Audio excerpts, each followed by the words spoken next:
Hi Financielle community, it's Laura here, and today, as it's the beginning of a new month, I thought I would share with you how to use the Financielle budget tracker that you can get in the financielle.co.uk store.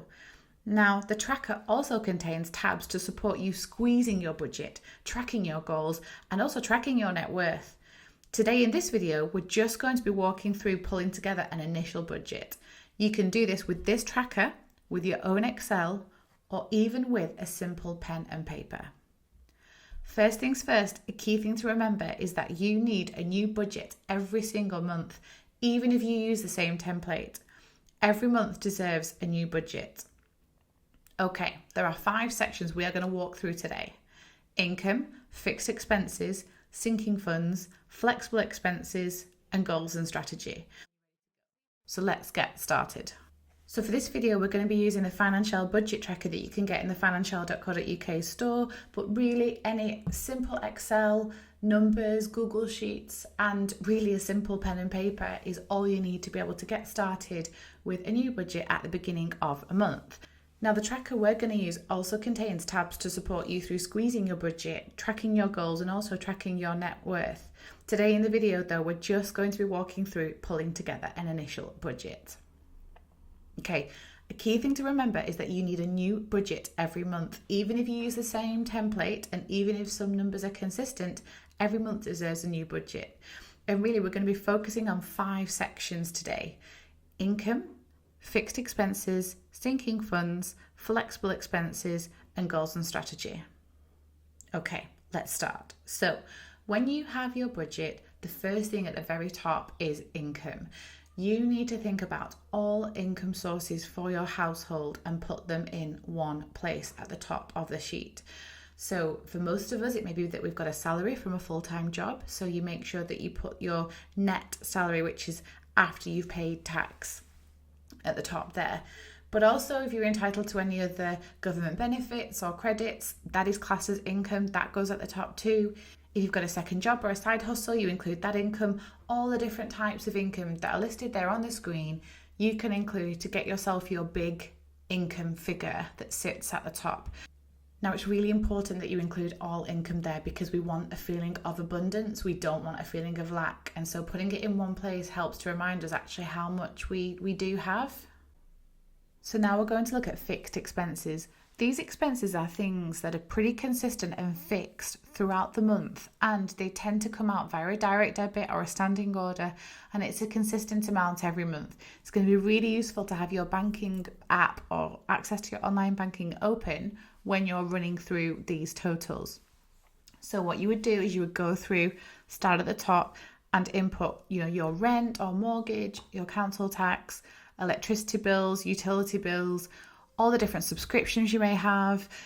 Also your debt repayments, they're pretty fixed in terms of your minimum payments that you're expected to pay. So get these in this section.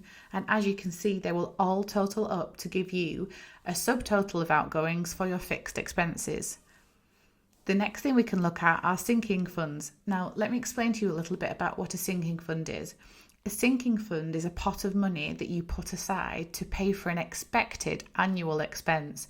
This is not a surprise. It's not an emergency fund. It's not to be treated as savings. It's money that you're putting aside bit by bit each month to prepare you for a big expense. So if we look at some of the examples on the screen, car insurance is one of them, home insurance, maybe a travel fund, Christmas time, whatever it is in your life that you save up for, but it's an expense, it's not necessarily for a one-off thing, then this is where your sinking funds get tracked and monitored. The reason why sinking funds go into a budget and we don't just take them out of savings is they're a planned expense. And so if you include them in your general savings, you're artificially inflating how much money you do have for your goals, because that money is meant to be for an annual car insurance bill or a family holiday. So what we do is we understand on an annual basis how much each thing costs, and you work out how far ahead you've got until you need to pay for that thing, and then you divide it up. So for example, let's take car insurance. If your car insurance is £300 every year, then we need to put £25 a month aside 12 months before it's due, and then we pay the car insurance with the car insurance pot. And the same for travel. If we've estimated there that an annual holiday costs £1,200, then we need to put £100 aside every month for that holiday, because that holiday is coming. And this is the key to avoid having to put expected expenses onto credit cards, because nothing can take you by surprise and it's all planned for. Now, a couple of tips. Some people use physical pots and they save in them with cash around the house. So the best way I find to monitor and track your sinking funds is via digital banking. And some of the challenger banks provide the ability to put money into pots or spaces without it actually leaving your bank account. So you don't have to keep it in a separate bank account, it's just in a separate place within that bank account. Other people just keep a record on a spreadsheet like this and put them into a separate savings account. And what's really important is understanding that this total amount, this monthly amount at the bottom, that 345, goes into your budget every month, because it's part of your monthly expenses, even if it's not actually leaving, your bank accounts until the time it's due. Okay, so the next part we're going to look at is flexible expenses. These are needed expenses every month, but that you can kind of flex up and down according to need, income, priorities that month, and just generally what time of year it is. And so groceries are a really good example of a flexible expense. The amount changes generally every month, but you kind of have to pick a budget to work to. So in this example, this budget has £500 for a monthly food budget. Now, some people will actually withdraw that in cash and have 500 set aside, and that you can just use that within a cash envelope and say, okay, I will start drawing down on this 500 every time I go shopping. Other people tend to put it in a separate space, such as the Starling app or the Monzo app. Just like we've got with sinking funds, you have them in a space and then you can only spend up to what's in that space. Other people just leave these amounts in the current account all mixed in together, and you just generally track your expenses and make sure that you understand how you are tracking against that grocery total. So you've got groceries, you've got fuel, you've got clothing. So we've dealt with fixed expenses, sinking funds, and then flexible expenses. And you can see how all these total up to be your total expenses amount at the bottom there under excess. So what is the excess? The excess is a Financielle term from the Financielle playbook, which is our simple money plan that you can follow to work towards financial wellness. So what we do is, you can see we take your total income, which at the top was 2,750.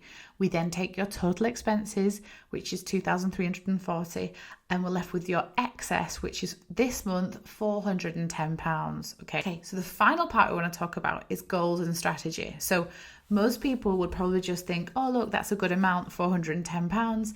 I'm going to put that into savings. I'm going to put it to one side, or I'm going to treat myself because actually I've got 410 left over. Or worse still, actually don't really make a decision with it and just kind of go, oh, that's good, and it stays in the account. However, if you follow the Financielle playbook, you know that we tell you to use your excess for a particular goal. And this spreadsheet tracker forces you to say, what are you doing with that money? So it depends what stage you're at in the Financielle playbook. The playbook's divided into survive, build and grow. There are different parts to each stage that you have to pass through to get to the next part. In this example, this person has some debt repayments in the fixed expenses. And so the Financielle playbook would say that £410 needs to go to debt overpayment. And you know what? It needs to be done now. Not in the middle of the month, not at the end of the month. That £410 needs to be transferred now to the debt repayment, and it needs to be marked on the debt-free tracker chart that if you're going on a debt-free journey, you may have. So I hope that was useful. One thing we will cover in another video is how to squeeze your budget to grow your excess. I hope this helped to show you how to create a budget for the month ahead, and then how to put your money towards your goals so that your money is doing things you want it to do.